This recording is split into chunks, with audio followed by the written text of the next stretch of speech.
Welcome to the grand finale of Infinite Abundance. We've been on an extraordinary journey, and today it all culminates here. We've reached chapter 10 of the game of life and how to play it, Negations and Affirmations. If you've ever wondered how to apply everything you've learned, today, Florence Scovel Shinn gives us the exact formula. In this masterful conclusion, you'll discover the definitive decrees to erase fear, manifest prosperity, heal your body, and win the game of life once and for all. Settle in one last time for this saga. Take a deep breath, and let's begin. You shall also decree a thing, and it shall be established for you. All the good that is to be made manifest in our lives is already an accomplished fact in divine mind, and is released through our recognition or spoken word. Therefore, we must be careful to decree that only the divine idea be made manifest, for often we decree through our idle words, failure or misfortune. It is therefore of the utmost importance to word one's demands correctly, as stated in a previous chapter. If you desire a home, a friend, a position, or any other good thing, make the demand for the divine selection. For example, Infinite Spirit, open the way for my right home, my right friend, my right position. I give thanks that it now manifests under grace in a perfect way. The latter part of the statement is most important. For example, I knew a woman who demanded $1,000. Her daughter was injured and they received $1,000 indemnity, so it did not come in a perfect way. The demand should have been worded in this way. Infinite Spirit, I give thanks that the $1,000, which is mine by divine right, is now released and reaches me under grace in a perfect way. As one grows in a financial consciousness, they should demand that the enormous sums of money, which are theirs by divine right, reach them under grace in perfect ways. It is impossible for us to release more than we think is possible, for we are bound by the limited expectancies of the subconscious. We must enlarge our expectancies in order to receive in a larger way. We so often limit ourselves in our demands. For example, a student made the demand for $600 by a certain date.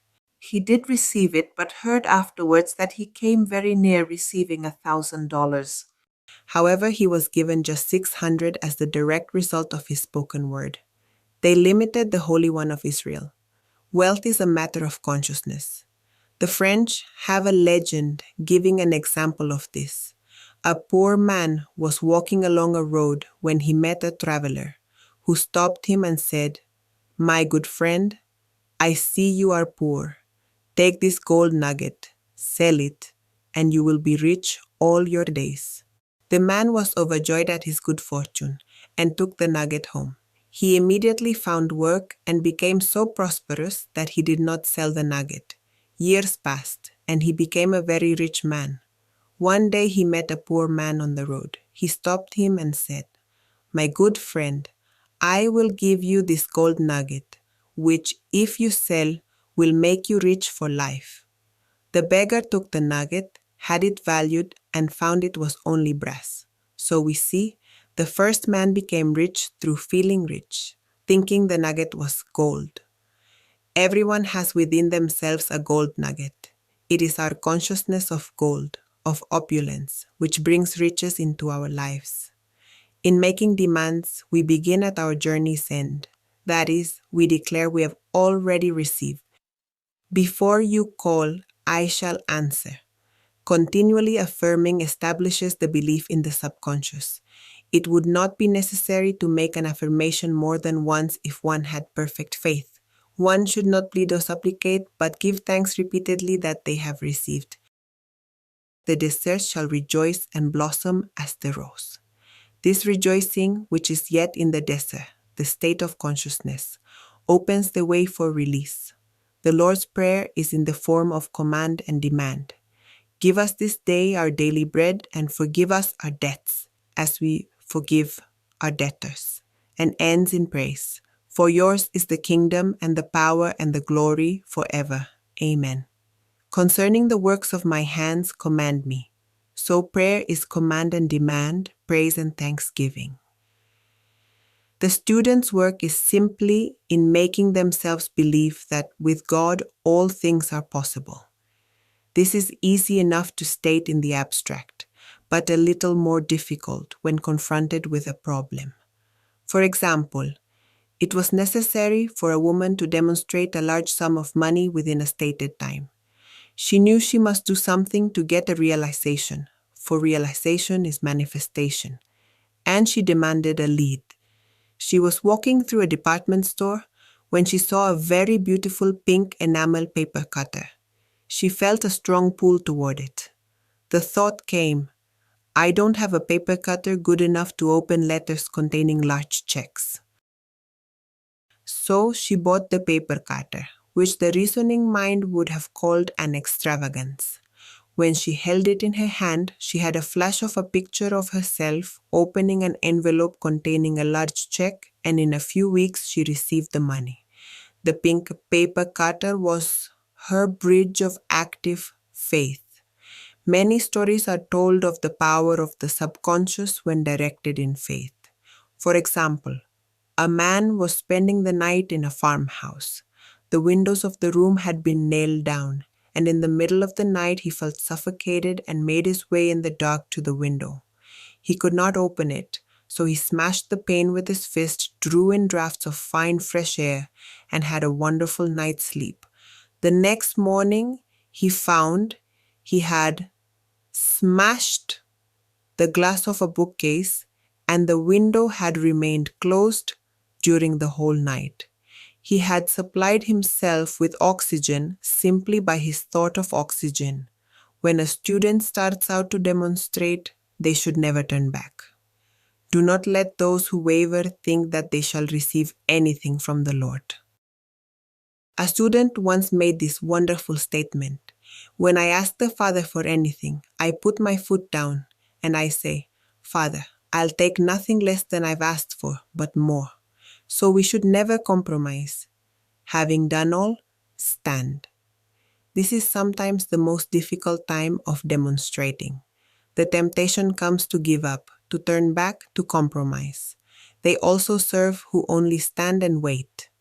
Demonstrations often come at the 11th hour because we then let go. That is, stop reasoning, and infinite intelligence has a chance to work. Our dreary desires are answered drearily, and our impatient desires are long delayed or violently fulfilled.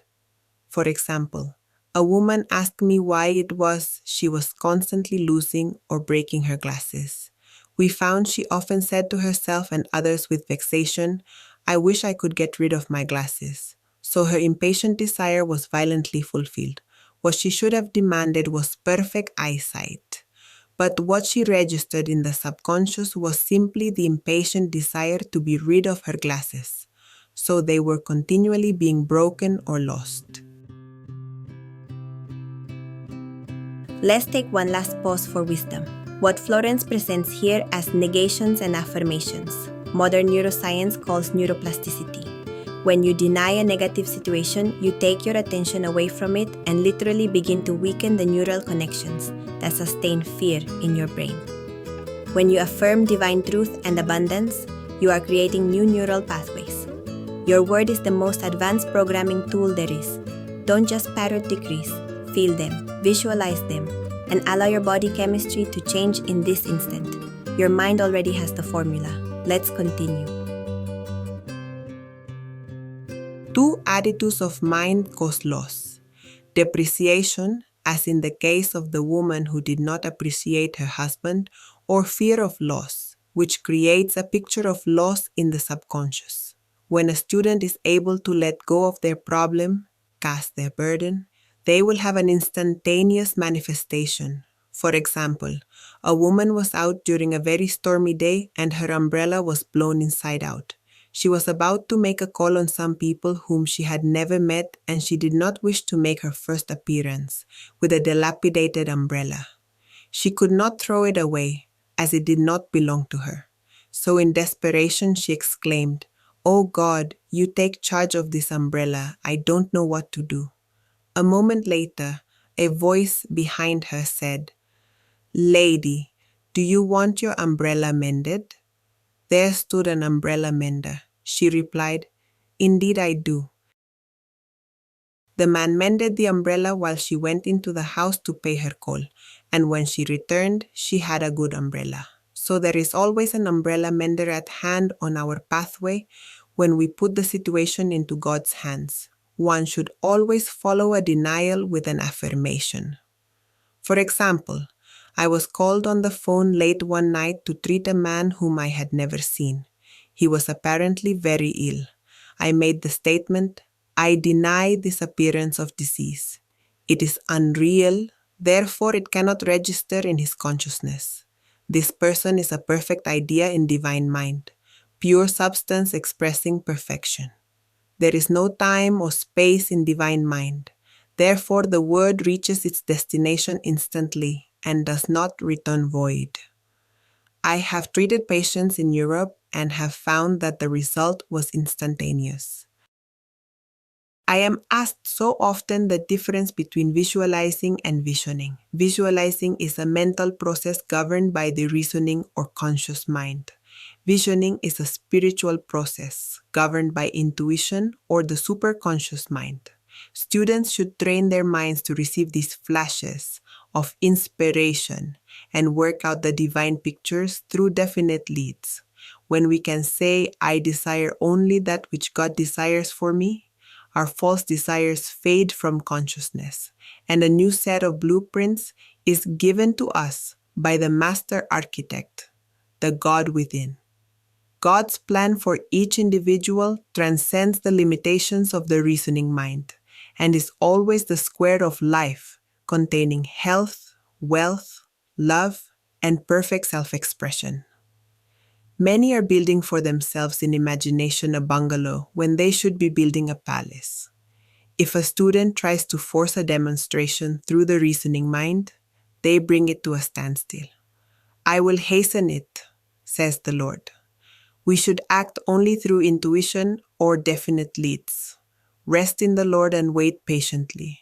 Trust also in Him, and He will bring it to pass. I have seen the law work in the most astonishing manner. For example, a student stated that it was necessary for her to have $100 by the following day. It was a debt of vital importance which had to be met. I spoke the word, declaring Spirit was never too late and that the supply was at hand. That evening she phoned me of the miracle.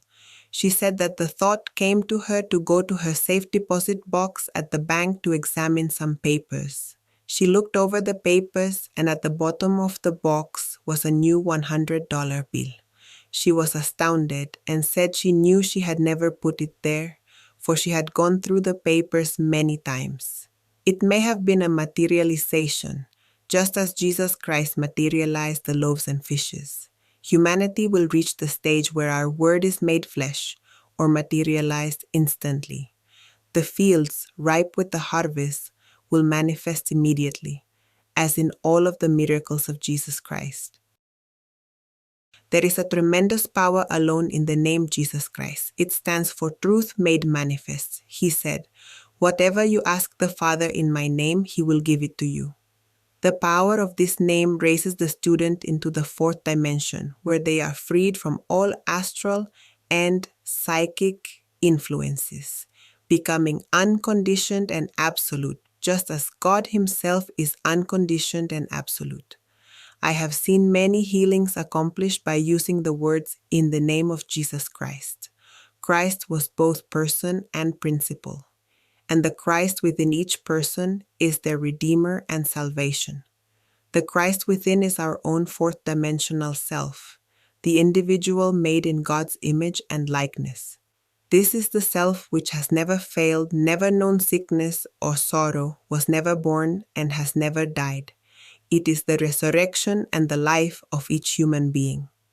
No one comes to the Father except through the Son means that God, the universal, working on the plane of the particular, becomes the Christ within us, and the Holy Spirit means God in action.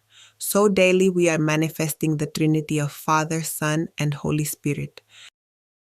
We should make an art of thinking. The master thinker is an artist and is careful to paint only the divine designs upon the canvas of their mind, painting these pictures with masterly strokes of power and decision, having perfect faith that there is no power to mar their perfection and that they shall manifest the ideal made real. All power is given to us through right thinking to bring our heaven upon our earth, and this is the goal of the game of life. The simple rules are fearless faith, non-resistance, and love. May each listener be now freed from that thing which has held them in bondage through the ages, standing between them and their own, and know the truth which makes you free, free to fulfill your destiny, to bring into manifestation the divine design of your life, health, wealth, love, and perfect self-expression. Be transformed by the renewing of your mind. Power affirmations for prosperity. God is my unfailing supply, and large sums of money come to me quickly, under grace, in perfect ways, for right conditions. Every plan my Father in heaven has not planned shall be dissolved and dissipated, and the divine idea now comes to pass. For right conditions. Only that which is true of God is true of me, for the Father and I are one. For faith. As I am one with God, I am one with my good, for God is both the giver and the gift. I cannot separate the giver from the gift. For right conditions. Divine love now dissolves and dissipates every wrong condition in my mind, body, and affairs. Divine love is the most powerful chemical in the universe and dissolves everything which is not of itself.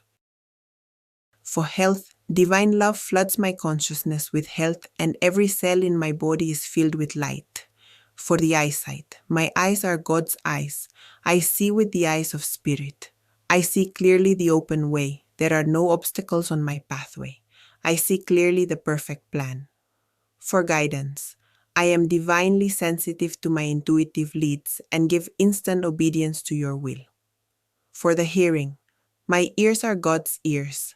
I hear with the ears of spirit. I am non-resistant and am willing to be led. I hear glad tidings of great joy, for right work. I have a perfect work in a perfect way. I give a perfect service for perfect pay, for freedom from all bondage. I cast this burden on the Christ within and I go free. You did it. You've completed the game of life and how to play it. I sincerely congratulate you on investing this time in your mental reprogramming. Now you have the rules, you have the map, and above all, you have the exact formula. Seal this triumph and your commitment to your new life by writing the final affirmation in the comments. I apply the exact formula. Thank you for joining me on this journey. If this series transformed your vision, please like, subscribe to Infinite Abundance, and turn on notifications so you don't miss the next audiobook that will revolutionize your finances. The complete playlist is on the end screen so you can listen to it while you sleep. See you at the next level of your success.